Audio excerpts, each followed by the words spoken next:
आइए दोस्तों, स्वागत है आपका एक बार फिर हमारे YouTube चैनल आरटीएस क्लासेस में। तो दोस्तों, आज की जो हमारी क्लास रहेगी वो रहेगी संविधान की, खासकर उनके लिए जो यूपी टेट और सी टेट की तैयारी कर रहे हैं। ठीक है, अगले 1 घंटे पूरी शिद्दत के साथ मेहनत कर लो। यूपी टेट और सी टेट वालों का एक भी क्वेश्चन संविधान का इस क्लास से बाहर नहीं जाएगा। तो आइए शुरू करते हैं। हमारा पहला क्वेश्चन है, मूल संविधान में 8वीं अनुसूची में कुल कितनी भाषाएं थी? ठीक है, तो बताओ मूल संविधान में 8वीं अनुसूची में कुल कितनी भाषाएं थी? तो मूल संविधान की अगर बात करें तो 8वीं अनुसूची में केवल 14 भाषाएं थी। मूल संविधान में 8वीं अनुसूची में कितनी भाषाएं थी? 14 भाषाएं। अब अगर क्वेश्चन पूछे कि मूल संविधान में कुल कितनी अनुसूचियां थी, तो मूल संविधान में केवल 8 अनुसूचियां थी।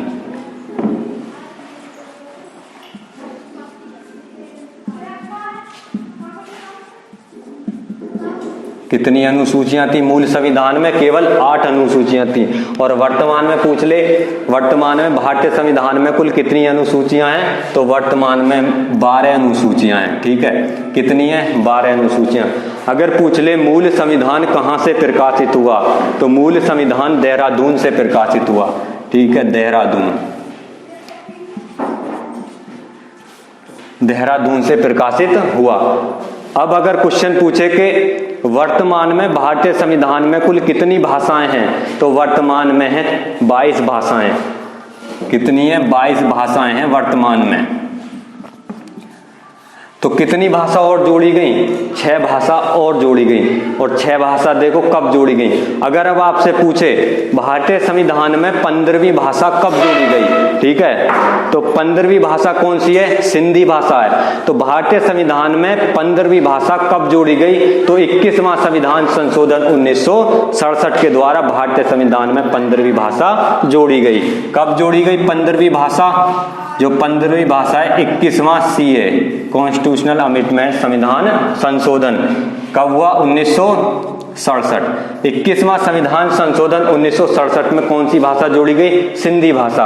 अब देखो 3 भाषाएं और जोड़ी जाती हैं। कौन कौन सी? नेपाली, मणिपुरी और कोंकणी। अगर पूछ ले नेपाली, मणिपुरी और कोंकणी भाषा कब जोड़ी गई, तो ये जोड़ी गई 71वां संविधान संशोधन 1992। 71वां सीए संविधान संशोधन कब हुआ? 1992। 71वां संविधान संशोधन 1992 में कौन कौन सी भाषा जोड़ी गई? नेपाली, मणिपुरी और कोंकणी। अब इनको याद कैसे रख सकते हो? याद रख सकते हो आप नमक से, है ना। नमक तो रोज खाते हो, है ना। तो ने से हो गई नेपाली, और मैं से हो गई मणिपुरी, और कैसे हो गई? कोंकणी। ठीक है, तो ये 3 भाषा 71वां संविधान संशोधन 1992 द्वारा जोड़ी गई। अब 4 भाषा और जोड़ी जाती हैं, मैथिली, संथाली, डोगरी, बोडो। अगर पूछे ये भाषाएं कब जोड़ी गई, तो ये जोड़ी गई 92वां संविधान संशोधन। 92वां संविधान संशोधन कब हुआ? 2003। तो कौन कौन सी भाषा जोड़ी गई? मैथिली, संथाली, डोगरी, बोडो। तो ये भाषाएं कब जोड़ी गई? 92वां संविधान संशोधन 2003 में। तो टोटल कितनी भाषाएं हो गई? अब तो टोटल हो गई 22 भाषाएं। 15वीं भाषा सिंधी 1967 में, फिर 71वां संविधान संशोधन 1992 नेपाली, मणिपुरी और कोंकणी, फिर 92वां संविधान संशोधन 2003 मैथिली, संथाली, डोगरी, बोडो। तो वर्तमान में अगर पूछ ले भारतीय संविधान में कितनी भाषाएं हैं? 22 भाषाएं हैं। तो चलिए अगला क्वेश्चन है हमारा। अगला क्वेश्चन है, भारतीय संविधान में किस अनुच्छेद का प्रयोग अभी तक नहीं हुआ है? तो बताओ भारतीय संविधान में किस अनुच्छेद का प्रयोग अभी तक नहीं हुआ है? तो कौन सा अनुच्छेद है? अनुच्छेद 360। 360 का जो प्रयोग है अभी तक नहीं हुआ है। और अनुच्छेद 360 में है क्या? वित्तीय आपात।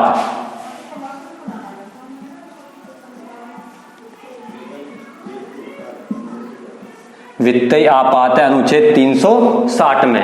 तो अभी तक भारत में एक बार भी अनुच्छेद 360 का प्रयोग नहीं हुआ है, ठीक है। और है क्या 360 में? वित्तीय आपात। अगर अब पूछ ले वित्तीय जो आपात है ये किस देश के संविधान से लिया गया है, तो वित्तीय आपात जो लिया गया है ये यूएसए के संविधान से, संयुक्त राज्य अमेरिका के संविधान से लिया गया वित्तीय आपात। अब देखो भारतीय संविधान में 3 प्रकार के आपात हैं। कौन कौन से? एक तो लगाया जाता है अनुच्छेद 352 के द्वारा, ठीक है, आर्टिकल 352। एक है अनुच्छेद 356 और एक है अनुच्छेद 360, ठीक है। ये 3 तरह के आपात हैं भारतीय संविधान में। अनुच्छेद 352 के द्वारा लगाया गया आपात कौन सा है? राष्ट्रीय आपात।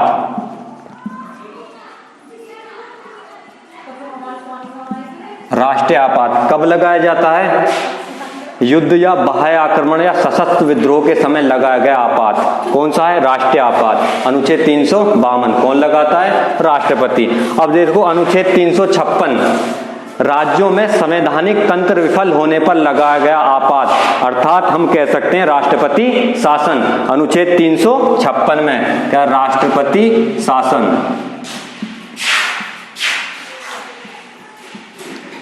और अनुच्छेद 360 में क्या है? वित्तीय आपात।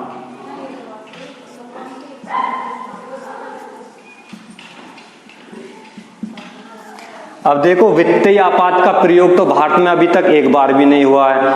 अगर आपसे पूछ ले राष्ट्रीय आपात का प्रयोग अब तक भारत में 3 बार हो चुका है, यानी 3 बार जो राष्ट्रीय आपात है ना वो भारत में लगाया जा चुका है। अब देखो पहली बार कब लगा? पहली बार जो लगा 26 अक्टूबर 1962, ठीक है, भारत चीन युद्ध के दौरान।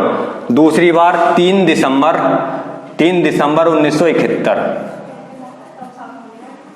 1971 को लगाया गया। और चौथी बार नहीं, दूसरी बार है ना, दूसरी बार 3 दिसंबर 1971 और तीसरी बार 25 जून 1975। तो भारत में अब तक 3 बार राष्ट्रीय आपात लगाया जा चुका है। पहली बार 26 अक्टूबर 1971, दूसरी बार 3 दिसंबर 1975 और तीसरी बार लगाए 25 जून 1975 को।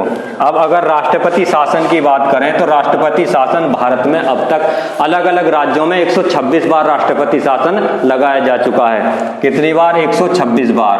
अब सबसे पहले कौन से राज्य में लगा? सबसे पहले पंजाब में, ठीक है। पंजाब में 20 जून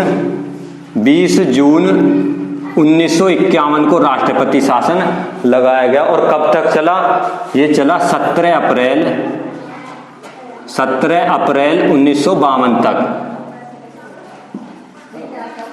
1952, ठीक है। तो सबसे पहली बार राष्ट्रपति शासन कहाँ लगा? पंजाब में, ठीक है। कब लगा? 20 जून 1951 से 17 अप्रैल 1952 तक रहा, ठीक है। तो चलिए अगर आपसे पूछ ले भारतीय संविधान में किस अनुच्छेद का प्रयोग अभी तक नहीं हुआ, तो अनुच्छेद 360 वित्तीय आपात, ठीक है।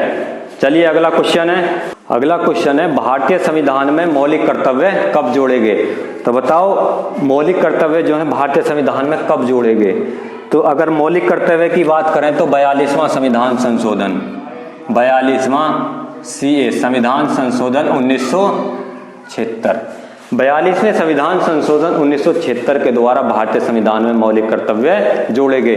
अब देखो मौलिक कर्तव्य अनुच्छेद कितने में है? आर्टिकल 51 के, अनुच्छेद 51 के में है मौलिक कर्तव्य, ठीक है। भाग कितने में है? भाग 4 में, भाग 4 में है ये मौलिक कर्तव्य। अब अगर पूछे मौलिक कर्तव्य किस देश से लिए गए हैं, ठीक है, तो मौलिक कर्तव्य रूस के संविधान से लिए गए हैं, ठीक है। रूस के संविधान से लिए गए हैं मौलिक कर्तव्य। वर्तमान में इनकी संख्या कितनी है?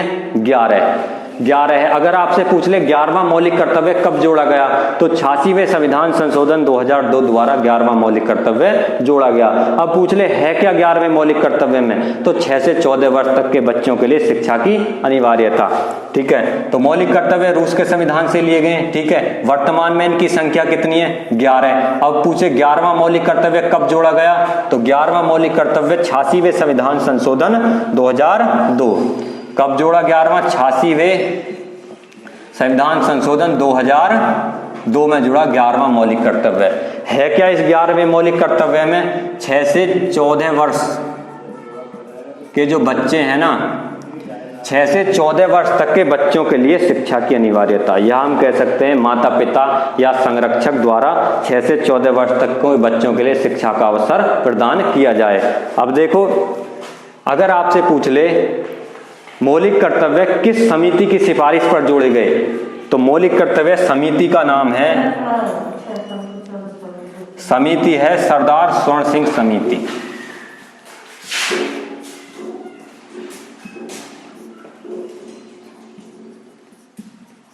सरदार स्वर्ण सिंह समिति की सिफारिश पर संविधान में मौलिक कर्तव्य जोड़े गए। अब अगर एक और क्वेश्चन पूछ ले आपसे, पंचवर्षीय योजनाएं किस देश के संविधान से ली गई हैं, तो पंचवर्षीय योजनाओं की जो अवधारणा है ना, किसके संविधान से ली गई है? रूस के संविधान से। तो पंचवर्षीय योजना भी किस देश के संविधान से ली गई है? रूस के संविधान से।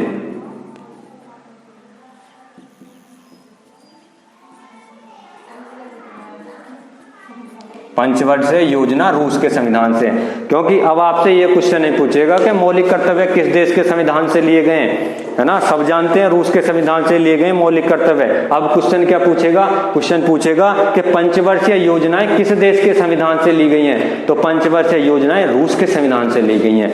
अब देखो, मौलिक कर्तव्य 42वें संविधान संशोधन 1976 के द्वारा भारतीय संविधान में मौलिक कर्तव्य जोड़े गए। अनुच्छेद कितने में? अनुच्छेद 51 के भाग 4, और वर्तमान में इनकी संख्या कितनी है? 11 है। 11वां मौलिक कर्तव्य 86वें संविधान संशोधन 2002 द्वारा जोड़ा गया।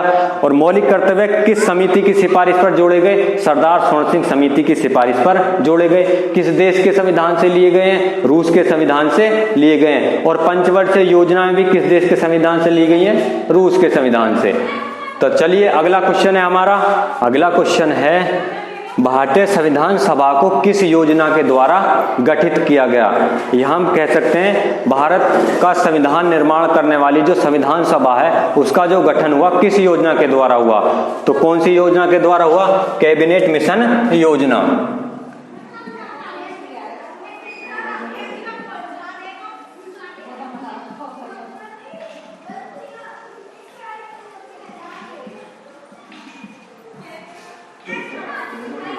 कैबिनेट मिशन योजना के द्वारा भारत का संविधान निर्माण करने वाली संविधान सभा का गठन हुआ। अब अगर आपसे पूछ ले कैबिनेट मिशन भारत कब आया, तो कैबिनेट मिशन भारत कब आया? 16 मई 1946। कौन लेकर आए? 3 व्यक्ति कैबिनेट मिशन लेकर आए, sir Stafford Cripps, lord Pethick Lawrence और एबी अलेक्जेंडर। तो कैबिनेट मिशन भारत कब आया? 16 मई 1946। कौन लेकर आए? 3 लोग लेकर आए, sir Stafford Cripps, lord Pethick Lawrence और एबी अलेक्जेंडर। अब एक 1942 में आता है क्रिप्स मिशन, ठीक है, 1942 क्रिप्स मिशन, ठीक है, और एक वेवेल योजना भी आई, ठीक है। इनका भी उद्देश्य क्या था? इनका भी उद्देश्य था भारतीय संविधान सभा का निर्माण करना या गठन करना, लेकिन ये अपने उद्देश्य में सफल नहीं हो पाए। लेकिन सफल कौन हुआ? कैबिनेट मिशन योजना 16 मई 1946, ठीक है। संविधान सभा का निर्माण करने में कौन सफल हुई? कैबिनेट मिशन योजना के द्वारा भारतीय संविधान सभा का गठन हुआ। अब अगर आपसे पूछ ले कैबिनेट मिशन योजना के अनुसार भारतीय संविधान सभा के सदस्यों की संख्या कितनी निश्चित की गई, तो कैबिनेट मिशन योजना के अनुसार जो सदस्य की संख्या है 389 निश्चित की गई, ठीक है। अब इन 389 सदस्यों में से, ठीक है, 292 सदस्य थे ब्रिटिश प्रांतों के, ब्रिटिश प्रांतों के। 4 सदस्य थे चीफ कमिश्नर क्षेत्र के प्रतिनिधि। कितने? 4 सदस्य थे चीफ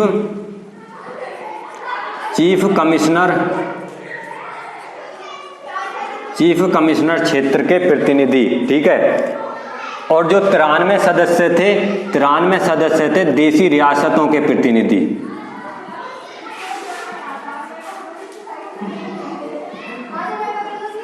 ठीक है।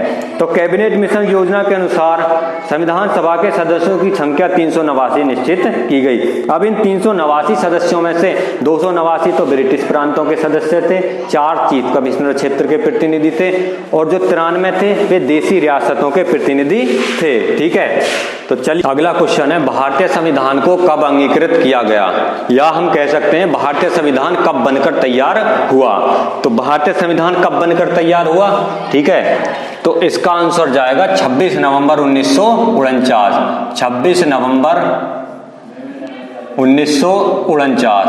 26 नवंबर 1949 को भारतीय संविधान बनकर तैयार हुआ। ठीक है, अब अगर आपसे पूछ ले भारतीय संविधान कब लागू हुआ, तो लागू होने की डेट अलग है। तो लागू कब हुआ, 26 जनवरी 1950। 26 जनवरी 1950 को लागू हुआ। ठीक है, अब अगर आपसे क्वेश्चन पूछ ले जब भारतीय संविधान बनकर तैयार हुआ तो उस पर कुल कितने व्यक्तियों ने हस्ताक्षर किए, या अंतिम रूप से पारित भारतीय संविधान पर कुल कितने व्यक्तियों के हस्ताक्षर हुए, तो कितने व्यक्तियों के हस्ताक्षर हुए, 284। अंतिम रूप से पारित भारतीय संविधान पर 284 सदस्यों के हस्ताक्षर हुए। ठीक है, अब देखो एक डेट और है, यहीं लिखो 24 जनवरी 1950। ठीक है, 24 जनवरी 1950 को क्या हुआ, संविधान सभा द्वारा जनगण मन को भारत के राष्ट्रगान के रूप में स्वीकार किया गया। अब अगर आपसे पूछ ले राष्ट्रगान जनगण मन को राष्ट्रगान के रूप में कब स्वीकार किया गया, तो कब किया गया, 24 जनवरी 1950 को। ठीक है, जनगण मन को राष्ट्रगान के रूप में स्वीकार किया गया।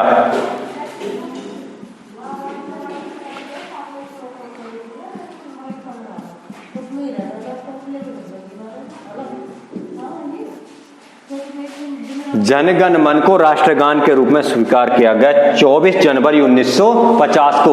और 24 जनवरी 1950 को ही डॉक्टर राजेंद्र प्रसाद को संविधान सभा द्वारा भारत का प्रथम राष्ट्रपति निर्वाचित या मनोनीत किया गया। ठीक है, मनोनीत किया गया। ठीक है, अब देखो अगर आपसे पूछ ले सर्वप्रथम राष्ट्रगान कब और कहां गाया गया, तो राष्ट्रगान सर्वप्रथम कहां गाया गया, 27 दिसंबर 1911 कांग्रेस के कलकत्ता अधिवेशन में। तो सर्वप्रथम राष्ट्रगान कहां गाया गया, 27 दिसंबर 1911 कांग्रेस का कलकत्ता अधिवेशन। ठीक है,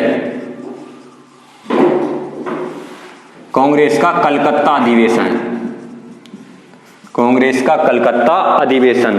और राष्ट्रगान किसने लिखा है? तो राष्ट्रगान तो रविन्द्रनाथ टैगोर ने लिखा है राष्ट्रगान। ठीक है, और अगर आपसे पूछ ले बांग्लादेश का राष्ट्रगान किसने लिखा है, जो आमार सोनार बंगला है बांग्लादेश का राष्ट्रगान, तो वो भी किसने लिखा है, रविन्द्रनाथ टैगोर ने। और अगर आपसे पूछ ले रविन्द्रनाथ टैगोर की पुस्तक का नाम क्या है, तो रविन्द्रनाथ टैगोर की पुस्तक है गीता अंजलि। और गीता अंजलि पुस्तक के लिए इन्हें 1913 में क्या मिला, नोबेल पुरस्कार। तो ये क्वेश्चन मोस्ट है कि रविन्द्रनाथ टैगोर को नोबेल पुरस्कार कब मिला, 1913 में। किसके लिए मिला, इनकी एक पुस्तक है गीता अंजलि। गीतांजलि पुस्तक के लिए इन्हें 1913 में नोबेल पुरस्कार मिला। भारत की ओर से पहली बार जो नोबेल पुरस्कार मिला किसको मिला, वो रविन्द्रनाथ टैगोर को ही मिला। तो चलिए हमारा अगला क्वेश्चन है, अगला क्वेश्चन है किस संविधान संशोधन द्वारा मतदान की आयु 21 वर्ष से घटाकर 18 वर्ष कर दी गई। तो दोस्तों एग्जाम के लिए अति महत्वपूर्ण क्वेश्चन है ना, इस क्वेश्चन से एग्जामर को बहुत ज्यादा प्यार है। ठीक है, हर एग्जाम में आपको संविधान से ये क्वेश्चन जरूर मिलेगा। ठीक है, किस संविधान संशोधन द्वारा मतदान की आयु 18 वर्ष से 21 वर्ष से घटाकर 18 वर्ष कर दी। तो दोस्तों छापो इसे। ठीक है, कब कर दी गई, 61वां संविधान संशोधन 1989। 61वां संविधान संशोधन 1989 के द्वारा मतदान की आयु 21 वर्ष से घटाकर 18 वर्ष कर दी गई। ठीक है, कौन सा, 61वां सीए संविधान संशोधन 1989 के द्वारा क्या हुआ, मतदान की जो आयु है 21 वर्ष से घटाकर कितनी कर दी, 18 वर्ष। अब पहले क्या था, जो 21 वर्ष के व्यक्ति हैं क्या वही वोट डाल सकते हैं, लेकिन अब क्या है, जो 18 साल के व्यक्ति हैं वो भी क्या वोट डाल सकते हैं। तो मतदान की आयु 21 वर्ष से घटाकर 18 वर्ष किस संविधान संशोधन द्वारा कर दी गई, तो 61वां संविधान संशोधन 1989 के द्वारा। तो चलिए अगला क्वेश्चन है हमारा, चलिए दोस्तों अगला क्वेश्चन है हमारा, भारतीय संविधान में मौलिक अधिकार किस देश के संविधान से लिए गए हैं। तो बताओ, जो भारत का जो संविधान है, जो हमारा संविधान है, उसमें जो मौलिक अधिकार जो लिए गए वो किस देश के संविधान से लिए गए हैं। तो बताओ, मौलिक अधिकारों की अगर हम बात करें तो मौलिक अधिकार किस देश के संविधान से लिए गए, अमेरिका के संविधान से लिए गए मौलिक अधिकार। संविधान के भाग 3 में है और अनुच्छेद 12 से 35 तक है मौलिक अधिकार। वर्तमान में संख्या कितनी है, वर्तमान में इनकी संख्या है 6 और पहले कितनी थी, 7, ठीक है। और अगर अब आपसे पूछ ले कि 7वां मौलिक अधिकार को कब संवैधानिक अधिकार बना दिया गया, तो 7वां मौलिक अधिकार जो हमारा संपत्ति का अधिकार था उसे कब एक संवैधानिक अधिकार बना दिया गया, ठीक है। तो कब बनाया, 44वें संविधान संशोधन 1978 में। तो आइए दोस्तों लिखते हैं हम किस देश के संविधान से लिए गए हैं, ठीक है, यूएसए के संविधान से, अमेरिका के संविधान से। मौलिक अधिकार जो है अमेरिका के संविधान से लिए गए हैं। अब देखो अनुच्छेद कितने में है, आर्टिकल 12 से लेकर 35 तक है हमारे मौलिक अधिकार, ठीक है, अनुच्छेद 12 से 35 तक, ठीक है। भाग कितने में है, भाग 3 में है, संविधान के भाग 3 में है, ठीक है। अब देखो वर्तमान में इनकी संख्या कितनी है, वर्तमान में संख्या है इनकी 6, हमारे 6 मौलिक अधिकार हैं अब, लेकिन पहले कितने थे, पहले थे 7, ठीक है। अब अगर आपसे क्वेश्चन पूछेगा यहीं से, ठीक है, कि 7वें मौलिक अधिकार को कब संवैधानिक अधिकार बना दिया गया, तो कब बनाया, तो छापो दोस्तों, ठीक है, 42वां संविधान संशोधन, 42वां संविधान संशोधन अधिनियम 1978 के द्वारा जो हमारा संपत्ति का अधिकार था। 7वां मौलिक अधिकार क्या था हमारा, संपत्ति का अधिकार, संपत्ति का अधिकार। इस अधिकार को क्या बना दिया गया, 42वें संविधान संशोधन के द्वारा संवैधानिक अधिकार,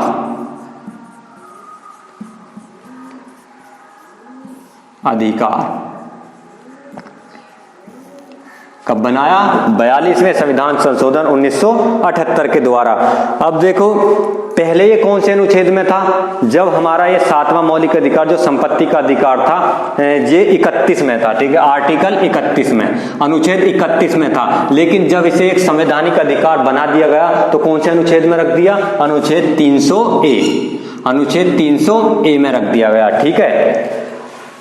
तो हमारे संपत्ति का अधिकार तो जो था 7वां मौलिक अधिकार, इसे 42वें संविधान संशोधन द्वारा 1978 में हुआ, ठीक है, क्या बना दिया गया, एक संवैधानिक अधिकार बना दिया गया और अनुच्छेद 300A में इसे रख दिया गया। पहले कौन से अनुच्छेद में था, पहले था ये 31 में, ठीक है। चलो अगला क्वेश्चन है हमारा, अगला क्वेश्चन है शिक्षा को किस संविधान संशोधन द्वारा राज्य सूची से समवर्ती सूची में लाया गया।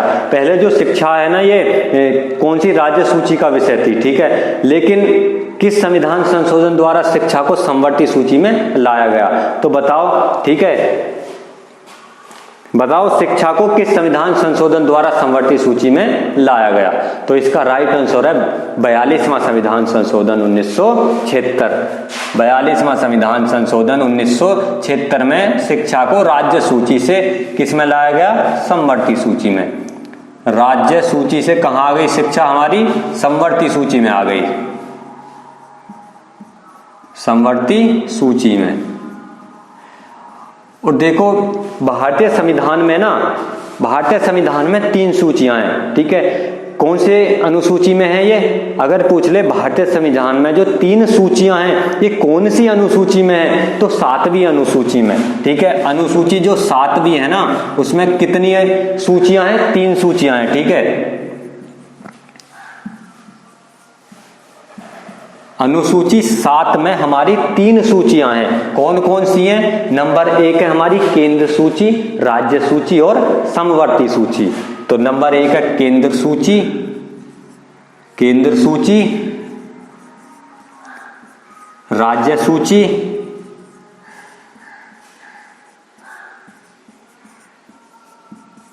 और नंबर 3 है समवर्ती सूची।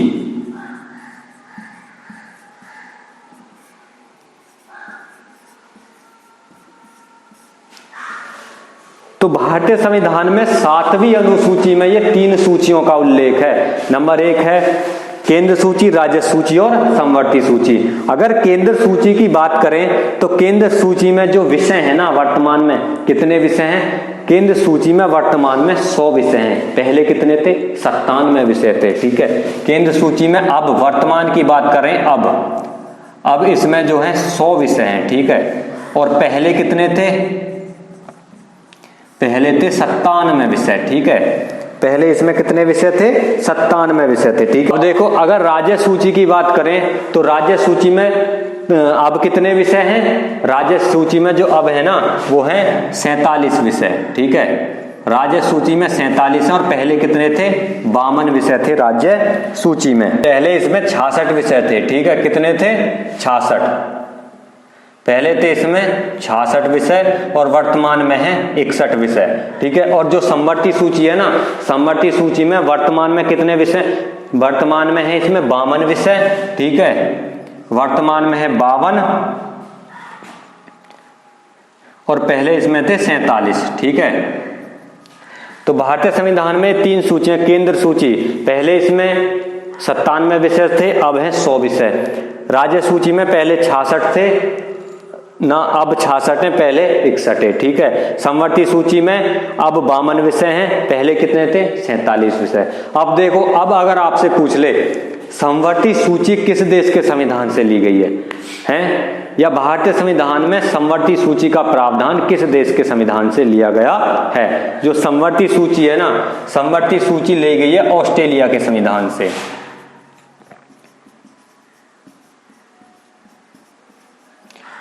ऑस्ट्रेलिया के संविधान से ली गई है समवर्ती सूची।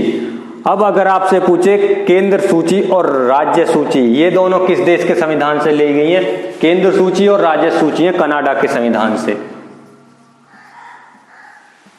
कनाडा के संविधान से केंद्र सूची है और राज्य सूची, ये है कनाडा के संविधान से।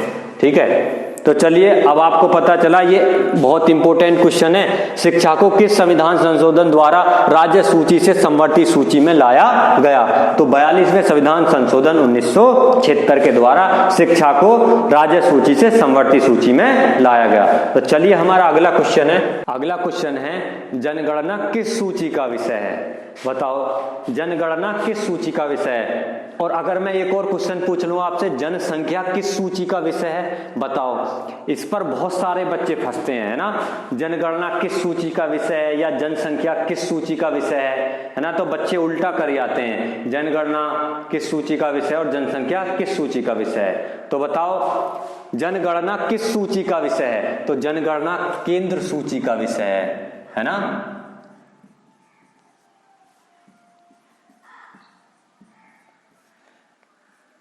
जनगणना जो है केंद्र सूची का विषय है। और अगर आपसे पूछे जनसंख्या किस सूची का विषय है, तो जनसंख्या समवर्ती सूची का विषय है। ये तो होगी जनगणना। अब अगर पूछ ले जनसंख्या, तो जनसंख्या जो है ये है समवर्ती सूची का विषय।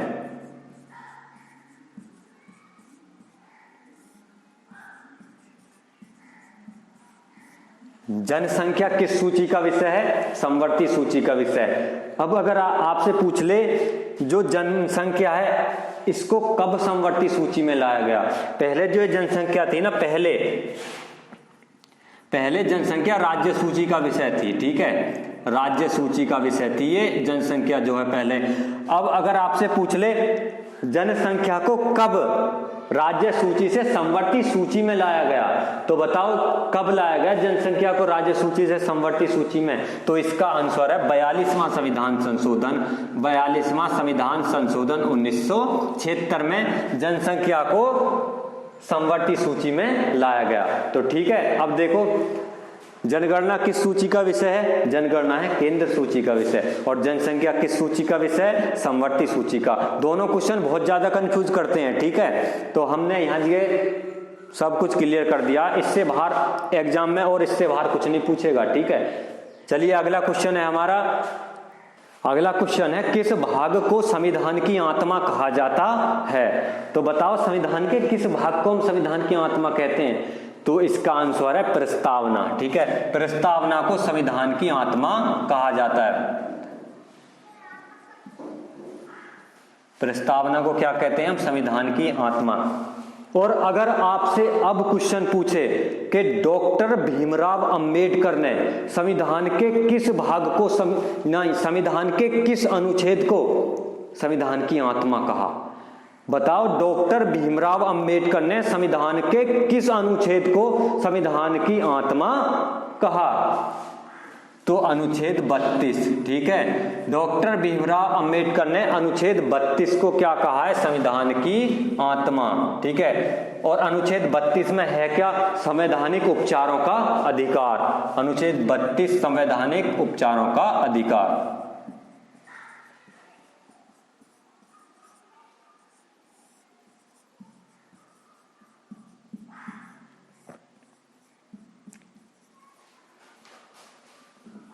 संवैधानिक उपचारों का अधिकार, ठीक है। तो डॉक्टर भीमराव अंबेडकर ने अनुच्छेद 32 को क्या कहा है? संविधान की आत्मा कहा। अब देखो प्रस्तावना, ठीक है। अब प्रस्तावना से देखो एक है 1973 केशवानंद भारती बनाम केरल राज्यवाद 1973। इसमें क्या होता है?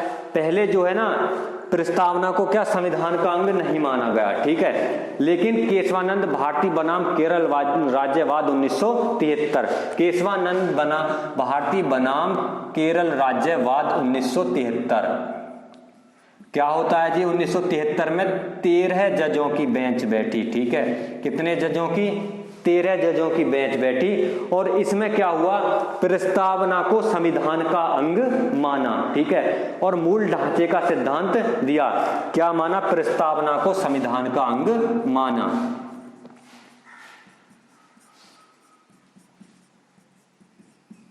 प्रस्तावना को क्या माना? संविधान का अंग माना।